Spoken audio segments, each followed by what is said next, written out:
इस बीच एक और बड़ी अपडेट ये कि बाइडेन की सऊदी अरब और इजराइल की जो यात्रा है वो टल गई है। फिलहाल इसी महीने सऊदी अरब और इजराइल जाने वाले थे अमेरिकी प्रेसिडेंट जो बाइडेन, लेकिन अब जुलाई में बताया जा रहा है कि दोनों देशों की यात्रा पर जो बाइडेन जाएंगे। थोड़े दिनों में तारीख की घोषणा की जाएगी। व्हाइट हाउस की तरफ से ये स्टेटमेंट जारी किया गया है, ऑफिशियल स्टेटमेंट जानकारी जो बाइडेन के दौरे से जुड़ी हुई, जिसमें कहा जा रहा है कि अभी इन जो दो देशों के दौरे पर जाने वाले थे जो बाइडेन, वो फिलहाल नहीं जाएंगे। सऊदी अरब और इजराइल की यात्रा फिलहाल टल गई है। सिंह साहब, क्या कारण नजर आता है आपको? क्या समझ में आता है कि जो बाइडेन ने अभी फिलहाल इन दो देशों का दौरा करने का जो फैसला है वो क्यों बदल लिया? बाइडेन साहब इस समय देखो, दुनिया में इस समय दो सेंटर ऑफ ग्रेविटी बनी हुई हैं, एक यूरोप और अटलांटिक, नॉर्थ अटलांटिक सिक्योरिटी, और दूसरी है इंडो पैसिफिक। अभी सऊदी अरेबिया इस समय रूस के साथ ज्यादा मेल मिलाप में है।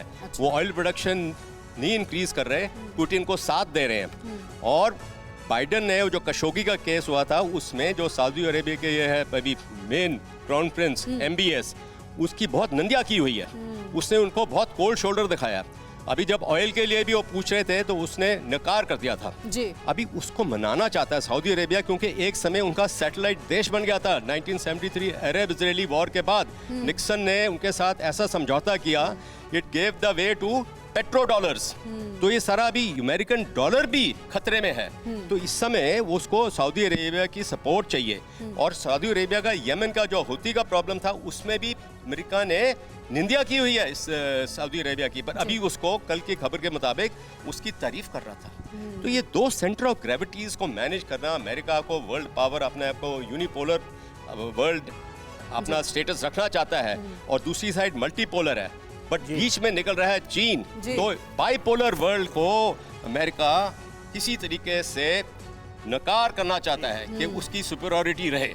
यानी कि यूं ही ये निर्णय नहीं लिया गया विवेक कि अभी फिलहाल सऊदी अरब और इजराइल के दौरे पर नहीं जाएंगे। हालांकि व्हाइट हाउस ने कहा है कि अभी के लिए टाल दिया गया, लेकिन जुलाई में प्रेसिडेंट जो बाइडेन वहां जरूर जाएंगे। और एक बड़ी खबर, युद्ध के बीच फ्रांसीसी नौसेना में शामिल हुई महाविनाशक पनडुब्बी। बारकूडा क्लास की परमाणु पनडुब्बी फ्रांसीसी नौसेना में शामिल हुई है। बारकूडा प्रोजेक्ट के तहत बनाई गई फ्रांस की पहली परमाणु सबमरीन क्रूज मिसाइलों से लैस है ये फ्रांसीसी नौसेना की पनडुब्बी।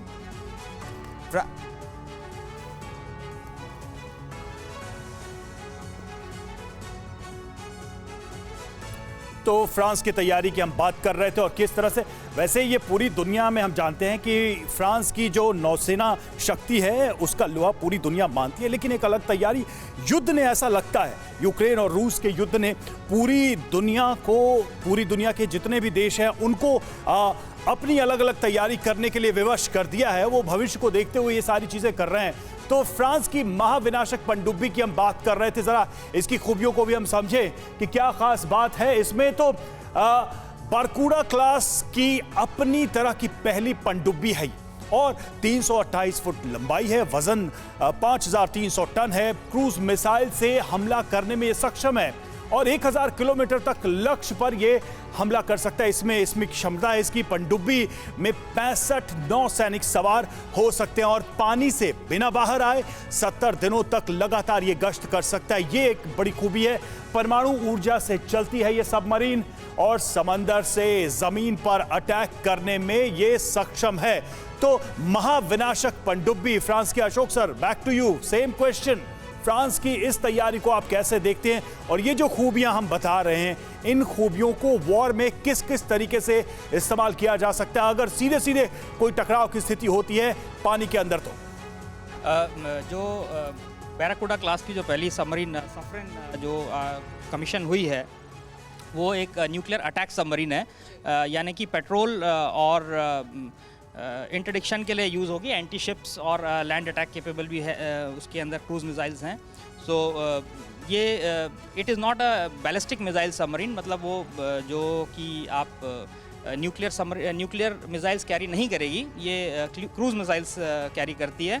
और ये 1-to-1 कॉम्बैट में बहुत इफेक्टिव सबमरीन है, क्योंकि छोटा साइज़ है, बहुत एजाइल है और इसको जो है फ्लीट जो भी अपोजिंग फोर्सेस हैं उनकी फ्लीट के अगेंस्ट ये बहुत इफेक्टिव है और अपना अगर इसको रीपोजिशनिंग आसानी से की जा सकती है कंपेयर टू जो न्यूक्लियर जो डीजल इलेक्ट्रिक सबमरीन्स होती है उसकी कंपैरिजन में ये फास्ट मूव करती है और तो ये एक डेफिनेटली गेम चेंजर है। देवनाथ सर आप देखिए कि युद्ध के जो हालात इस वक्त बने हुए हैं रूस और यूक्रेन के बीच में, इसमें सभी देश अपनी अपनी सुरक्षा को मजबूत करें। इसी कड़ी में हम फ्रांस के इस कदम को भी, इस पनडुब्बी को भी देख सकते हैं। अड़ी सोमवार से शुक्रवार शाम 6 बजे सिर्फ TV9 भारतवर्ष पर।